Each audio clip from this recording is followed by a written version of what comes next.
What's happening, people? Back with another reaction, back with some more Laura Branigan. And we're back with another tune from the Best of Branigan compilation. Once more, shout out to Scott for sharing this and other Laura as well, which we've yet to get to. And the next tune is The Lucky One. Now, there's been several tracks on this compilation. Indeed, it seems like the majority of the songs on this compilation have been covers. So, again, I will raise the possibility this is a cover, but looking at the title, I don't know that it is, so please do inform me one way or the other. But yeah, The Lucky One would suggest some degree of fortune, some degree of anomalous status relative to others. It sounds like if there's only one that is considered lucky, then all other applicants or those making an attempt in whatever situation or context this is were not successful, or at least were not as successful as the lucky one.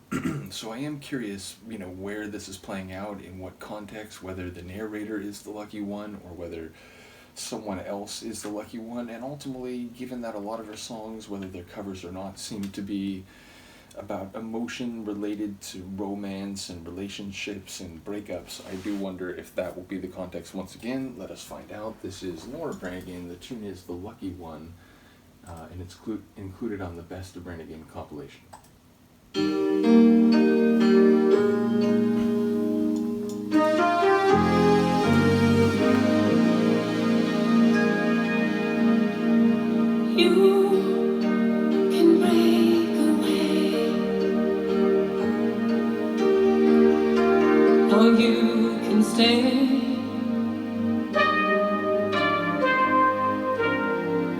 You choose your life. You're free to fly. Go on and fly.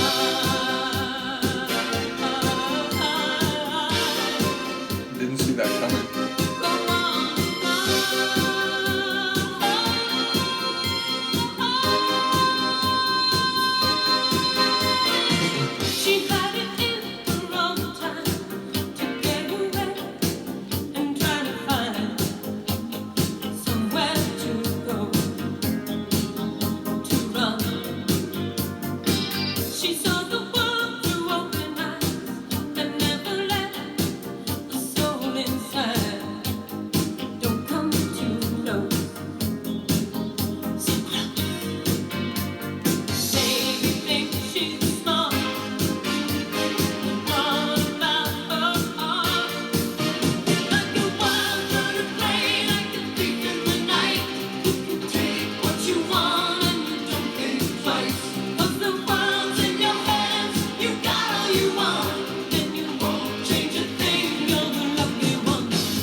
Real, epic drama 80s vibes.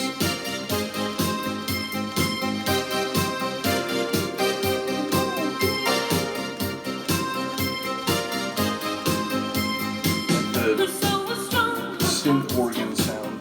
And when she felt she had enough, she tore herself away. Love in the dark is all you see. Get what you want, not what you need. You look the other way. Never let me know.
I thought it was going to go like one more and then fade out, but that's even better. I've talked about it before. You know, I've come to accept that there are better fade out endings. Those are more gradual. Those where it's just kind of repeating the same measure again and again, rather than, you know, there's still some flourishes and flares going on. But even so, I prefer a written ending, a proper, like, there's a last note or bar of the tune. And so, yeah, like, even though I didn't expect it there, I like that. And yeah, I think this is an epic tune. It feels like this has to be an 80s track, maybe very early 90s, but like the synth work and just the atmosphere of the main, of the verses, it felt very like epic 80s drama tune. Chorus really catchy, really dramatic. It, like, again, I wouldn't be surprised to learn that this was a hit, because it's the kind of tune where, like, I feel like it could get stuck in your head. You could find yourself singing that chorus even when you're not actually hearing the tune. And ultimately, I think it's a tune that fits her powerful vocal potential really well. Like, when she goes big on this tune, I think it really fits the atmosphere and the mood quite well. So, really enjoyed that one. Again, don't know if that's a cover, but if it is, I give her credit for hitting what sounds like the feeling of the tune. It's interesting though, because like lyrically, it's obviously like third person, you know, she's saying, or, you know, second person to her, but third person for us, in that one person is describing another person.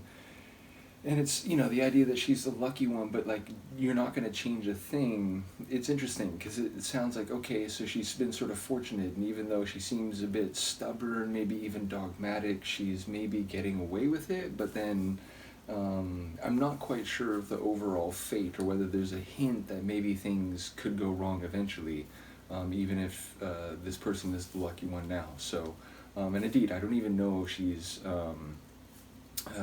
like, if there's a role of the narrator, or whether it's just an observation about someone else. So either way, I enjoy this one. I think it fits Laura's vocal talents really well. So there's a few more. We will be on to the first proper album. I don't remember actually. Scott, remind me if I'm supposed to go to Self-Control after this, or the other release you sent me, which in the moment I'm forgetting, but it's actually right over here. So I suppose in this case, it won't take too long to check what it is.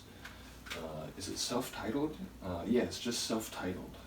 So remind me if I'm supposed to go through Self-Control or the self-titled album first. But yeah, there's a few more to go. The next time we come back to this, it'll be, how can I help you say goodbye? Which is an interesting phrase or question. I'd be interested to explore and see what that one is all about. Once more, shout out to Scott for sending this to me. Do let me know what you think of the track. I will see you next time. Peace.